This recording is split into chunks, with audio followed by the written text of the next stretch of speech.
Assalamualaikum warahmatullahi wabarakatuh. Sidang selanjutnya yaitu Saudari Zanubah Nurun Nazifah, penerapan metode psikoterapi Islam dalam mengatasi masalah homesick para santri di Pondok Pesantren Al-Hikmah 2, jurusan BKPI. Silakan dimulai presentasinya.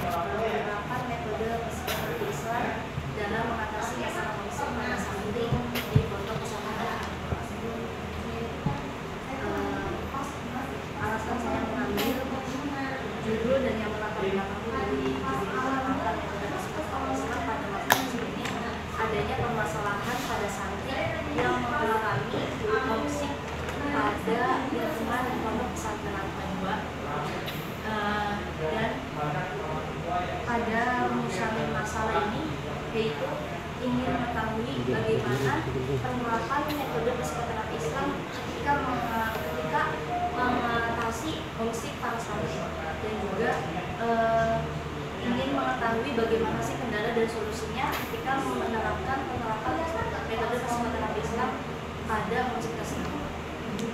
Dan yang ketiga juga, bagaimana hasil dari penerapan metode psikoterapi itu ketika menangani homesick yang dialami oleh santri. Tujuan dari penelitian ini ingin mengetahui bagaimana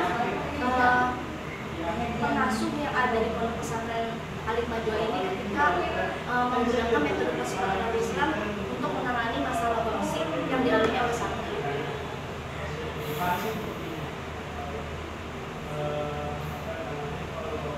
Saya mengambil penelitian metode kualitatif karena dengan judul yang ada dalam psikoterapi Islam dalam ini masuk ke dalam kategori penelitian kualitatif.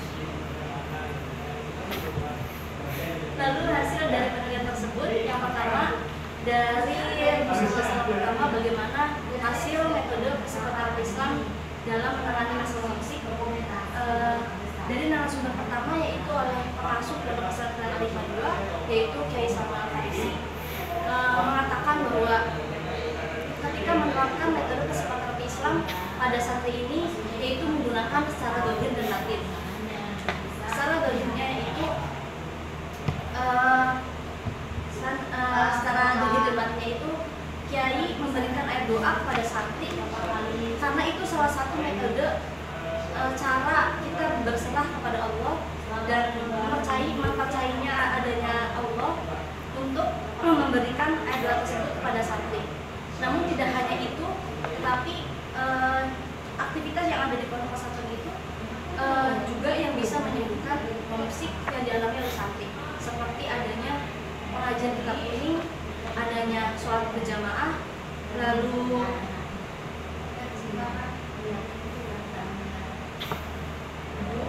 Kok ada sebentarnya?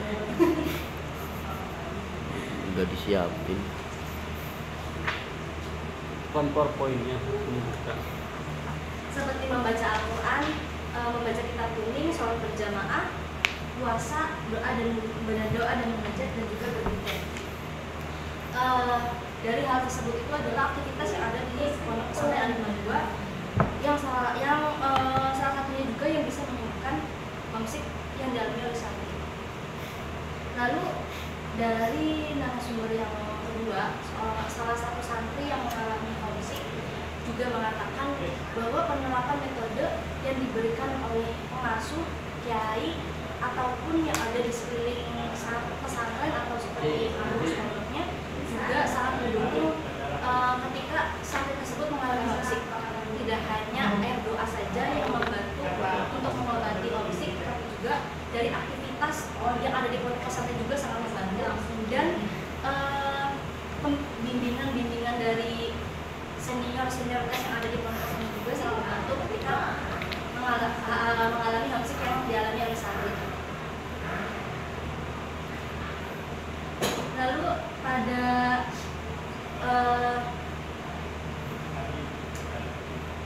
hasil penelitian yang kedua, bagaimana kendala dan solusi. Yang pertama, kendala yang dikatakan oleh narasumber pertama yaitu pengasuh pondok pesantren Kiai Salman mengatakan kendalanya adalah ketika pengasuh ini memberikan air doa memberikan air doa kepada para santri. Kendalanya adalah santri ini kadang belum mengerti apa air doa tersebut untuk seorang santri tersebut, karena kadang ketika diberikan air doa santri ini malah menolak dan tidak menerima air doa yang diberikan oleh kiai. Lalu begitu pun santri zaman segi mengatakan kendalanya adalah ingin jadi lur.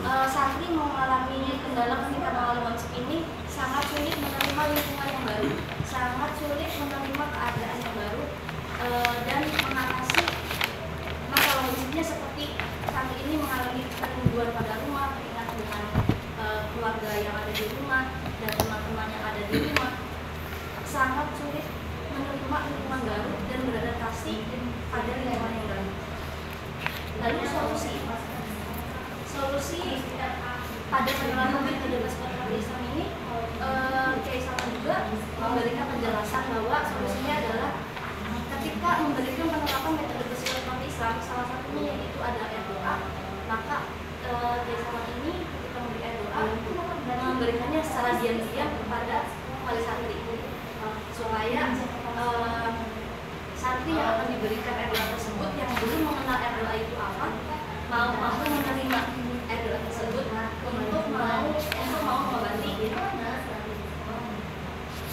kendala yang dialaminya. Lalu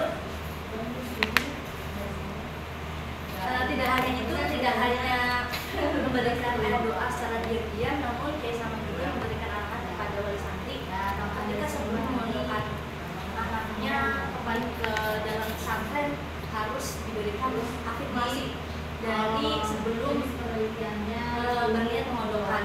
Misalkan sejak dari kecil atau sejak dari bayi sudah diberikan afirmasi bahwa anak ini akan dipondokkan ke dalam pesantren. Lalu solusi dari narasumber yang kedua juga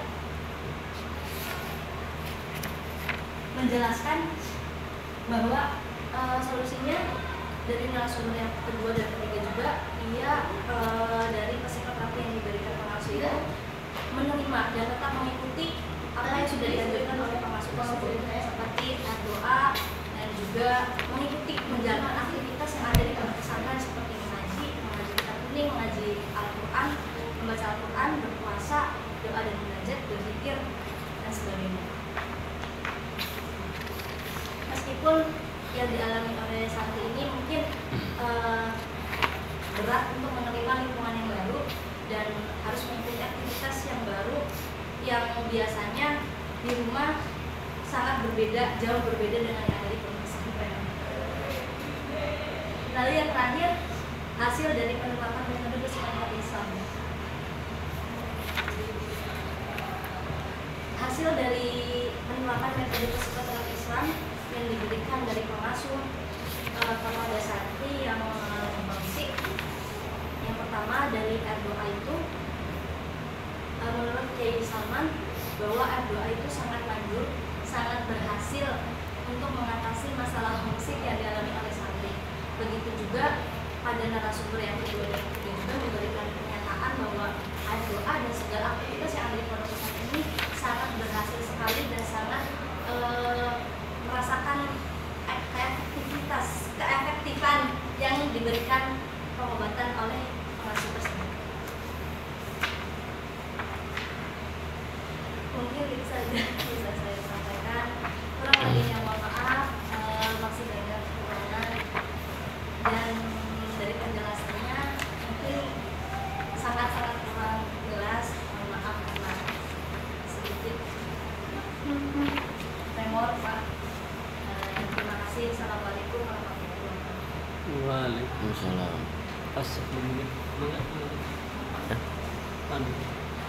Oke, penelitian tentang metode psikoterapi kan sudah lumayan banyak ya, apalagi ada jurusan psikoterapi Islam ya di UIN itu ya.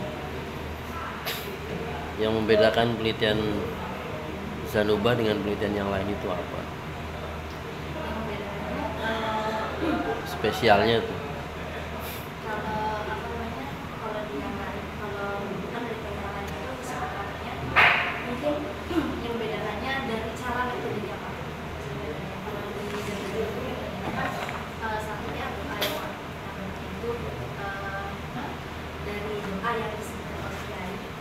Untuk santri itu mungkin berbeda, ada satu khususnya dan berbedanya yang untuk santri dan juga aktivitas yang ada di pesantren juga. Air doanya yang lain belum ini tah, belum pakai.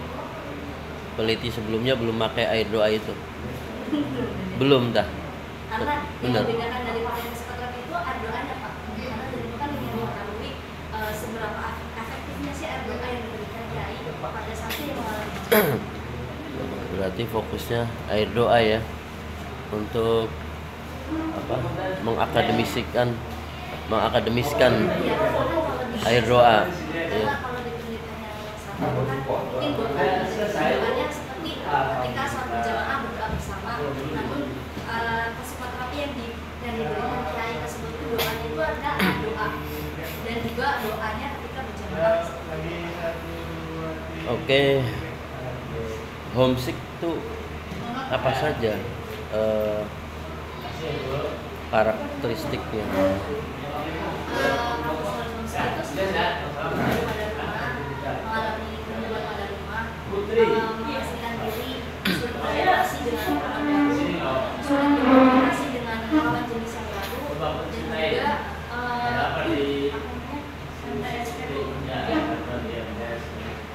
yang dialami pada homesick itu sampai dia itu tidak mau berkomunikasi dengan yang baru karena susah. Oh, berarti fokusnya ke santri-santri baru ya ini. Ada di sini ya? Ada. Kemudian selain pengasuh, peran penerapan psikoterapi Islam selain pengasuh itu siapa saja? Yang ada di penelitian tersebut yang memberikan psikoterapi itu Kiai, namun yang membantu ketika menangani homesicknya itu senior yang ada di pondok pesantren seperti pengurus dan juga guru-guru ngaji yang ada di pondok pesantren. Apa yang mereka lakukan? Memberikan afirmasi, memberikan nasihat pada santri-santri baru. Atau Membantu, membimbing ya. Tapi kalau air doanya sih munib kiainya ya, bukan pengurusnya ya. Iya, belum manjur. Beda khasiat. Beda khasiat. Berarti grade-nya ada grade A, grade B, grade C kan. Kemudian masalah metode ya. Ini kan kalau penelitian Zanuba kan tentang jiwa ya, tentang jiwa. Artinya untuk mengukur ya, untuk mengukur keberhasilan dari fasilitas air doa itu bisa menangani homesick itu, ukurannya apa? yang bisa melihat keberhasilannya dari apa itu. Iya. Dari santri tersebut mau menerima lingkungan baru, mau berkomunikasi dengan yang baru, dan memberikan hasil dari sebelum dia masuk ke dalam pondok pesantren setelah ke dalam pondok pesantren. Ada di sini. Ada. Ada. Kiai Salman itu siapa? Kiai Salman Bae. Hah? Zaman Kiai Salman Iya. Bae. Pertanyaan terakhir. Kiai Salman itu siapa? Pengasuh dari pesantren. Pengasuh Pondok Pesantren Al-Hikmah 2. Selain itu, Sekaligus jawabannya apa? Sekaligus ketua umumnya Al-Khairi. Terus bapak saya. Ya, bagus ya. Presentasinya lumayan bagus, tulisannya juga sudah sudah rapi ya. Ini layak bisa jadikan buku ya. Pembimbingnya Pak Dokter Sapari Dilawan. Mahasiswanya juga bagus juga ya. Atraktif ya. Mungkin itu saja dari saya. Terima kasih. Oke, terima kasih Pak Andi. Oke, lanjut ke penguji dua saya, Mbak Zanuba Nurul Nadifah. Sebelumnya saya selamat sudah menyelesaikan skripsi dengan judul penerapan metode psikoterapi Islam dalam mengatasi masalah homesick para santri di Pondok Pesantren Al-Hikmah II. Dengan selesainya skripsi ini, bukan tidak mungkin ada kecacatan atau ada kekurangan. Nah, tugas saya sebagai penguji untuk menambahkan saran bukan mengoreksi sih. Saya sudah tahu ini prosesnya seperti apa, bimbingannya seperti apa, saya sudah tahu. Jadi hanya mengasih saran, mungkin kalau sedikit ada kekeliruan ya wajar, namanya manusia ya. Oke, yang ingin saya tanyakan, ini kan penerapan metode psikoterapi Islam ya, sudah tadi dijelaskan oleh. Nah, homesicknya ini berarti fokusnya kemana? Fokus homesicknya kan, homesick katanya ada beberapa ya, ada beberapa bagian atau beberapa apa tadi lagi. Nah, itu fokusnya ke mana homesicknya? Atau kalau misalkan secara kasat mata homesick itu apa sih homesick gitu? Nah, fokusnya kemana, akan menuju kemana gitu? Yang dituju dari Zanuba itu karena homesick itu kan pengertiannya kerinduan pada rumah ya Pak. Rindu kepada rumah, lingkungan halaman rumah. Tidak hanya lingkungan rumah, tetapi juga homesick itu rindunya tidak hanya dalam bentuk secara rumah, tapi juga dalam kayak orang tua, keluarga, teman, seperti itu Pak. Jadi fokusnya hanya ke situ. Karena kan ini kan karena lingkungannya santri. Jadi kalau santri itu karena kanannya mungkin karena alasannya sebenarnya karena duitnya kurang atau kurang digestel. Namun yang Zanuba itu yang benar-benar santri itu mengalami homesicknya karena sulit beradaptasi menerima lingkungan baru dan benar-benar rindu terhadap rumah dan keluarga. Oke, ya. Terus ini kan misalkan ada beberapa pondok nih. Nah, penerapan psikoterapi yang Zanuba terapkan ini apakah akan berlaku juga untuk pondok-pondok selain dari Pondok Pesantren Al-Hikmah II ini atau tidak?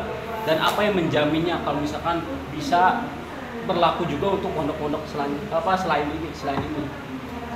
Bisa tidak, dan apa jaminannya gitu? Mungkin yang Zanuba lihat itu banyak sekali kiai yang memberikan metode doa tersebut kepada santri. Jadi ketika Zanuba memberikan doa tersebut mungkin masuk dan menerima. Jadi artinya sama semua pondok juga seperti itu. Mungkin sama, tapi mungkin ada beberapa yang tidak ya, tapi Zanuba sih kayaknya banyaknya itu sempat terjadi. Nah, selanjutnya koreksi tentang penulisan di halaman berapa ya? Halaman 2. Ini saya lihat di halaman itu latar belakangnya cuma 2,5 halaman berarti ya, 3 halaman, hampir 3 halaman ya. Di halaman 2 itu di paragraf pertama, homesick adalah bla bla bla ya. Latar belakang halaman 2.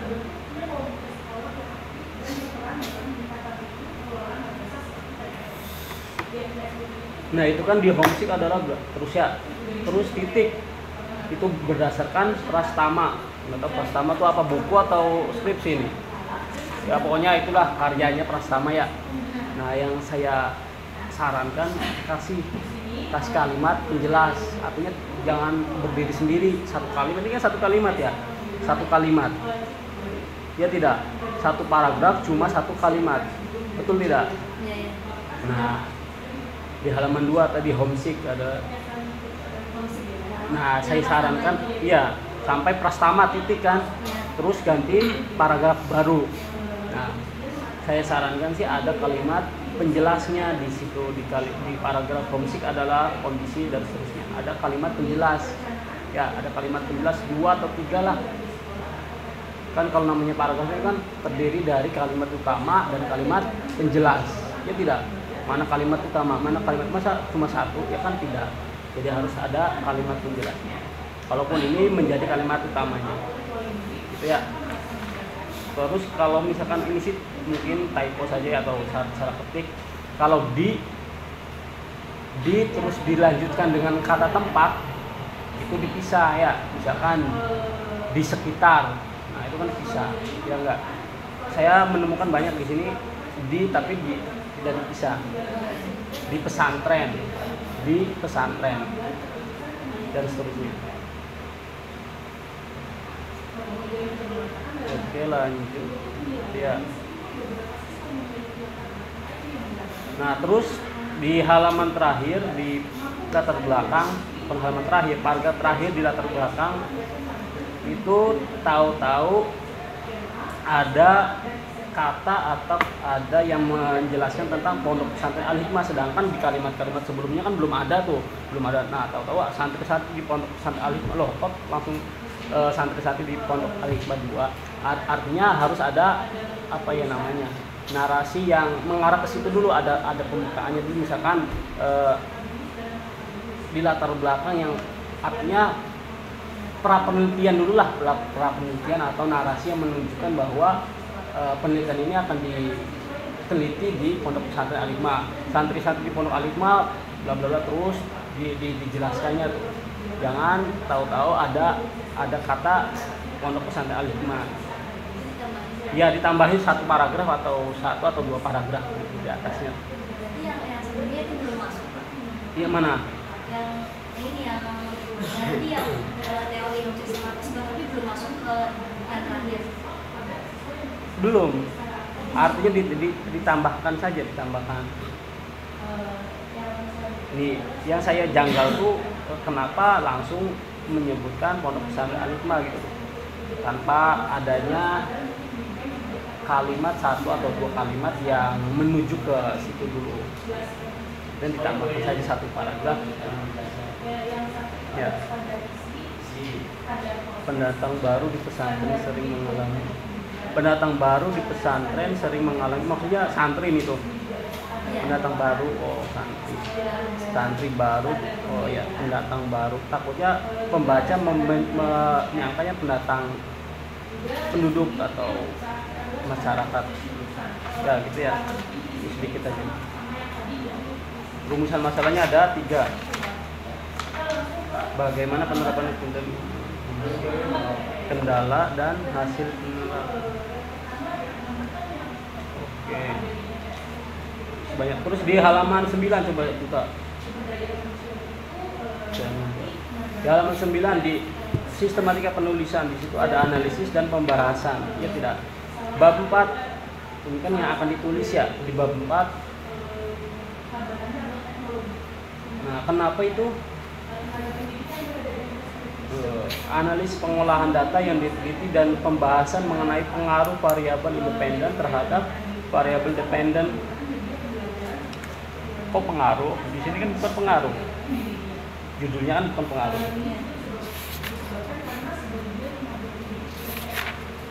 Kalau diganti saja, ganti mengenai topik yang akan diteliti gitu aja, atau apa namanya, metode psikoterapi yang akan diteliti dan seterusnya. Ya, jangan pengaruh sih, nanti ini masuknya nanti penelitiannya pengaruh psikoterapi terhadap ketenangan santri, kenangan mantan. Ya, saya lupa ya. Bab 4 itu kapital semua sih yang A-nya.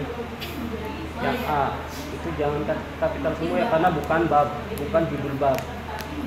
Ya, jangan kapital semua. Jangan kapital semua. A, B sama. B-nya juga huruf besar semua itu. Kesimpulan, penerapan metode kendala, solusi dan hasil. Oke, itu saja ya mungkin. Terus ini gimana ini? Penulisan daftar pustaka. Huruf apa namanya, judul buku atau judul karya ini apakah besar semua? Betul. Ininya nih. sesuai dengan aturan atau tidak. aturan Sesuai kampus, aturan kampus atau masa tidak. gede semua daftar isi. Tuh. Masa kapital semua judul bukunya, judul apa namanya jurnalnya. Nanti disesuaikan ya, disesuaikan lagi. Jangan-jangan copy paste ya. Ya saya khawatirkan lagi. Bohong. Tapi kalau misalkan sesuai apa namanya karya ilmiah, berarti di sini juga harus bisa semua. Di sini tidak bisa semua. Yang pertama, efek membaca Al-Quran pada pendidikan mental. Ini kan tidak bisa semua. Kenapa malah yang keduanya malah bisa semua? Kapital. Itu diperbaiki. Jangan salah-salah lah buatnya. Ini jangan salah-salah. Tentang anaknya kita Enggak gitu, Pak. diganti. Terus ini dokumentasi. Kenapa yang lain sedang wawancara, tapi kalau yang narasumber utama tidak wawancara? Beli ngecil. Terus digawakan bergawakan. Jadi bukti rekamannya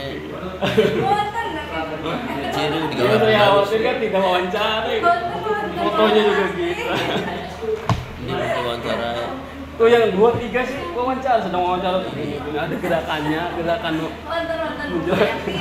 Foto lawas ya itu ya. Foto lawas ya. kira kan foto lawas. Nah, upaya yang paling realistis. Sudah itu saja, nanti ini diperbaiki ya, yang sedikit tadi diperbaiki. Silakan Udah tega, ngerjaya kan. Ada sewotis. Oke, terima kasih pada Zanubah. Silakan diperbaiki apa yang tadi sudah disampaikan. Ya, kemudian segera direvisi ya. Saya ucapkan selamat telah selesai melaksanakan skripsi. Mudah-mudahan bisa sampai seterusnya. Terima kasih. Itu saja. Terima kasih. Assalamualaikum warahmatullahi wabarakatuh.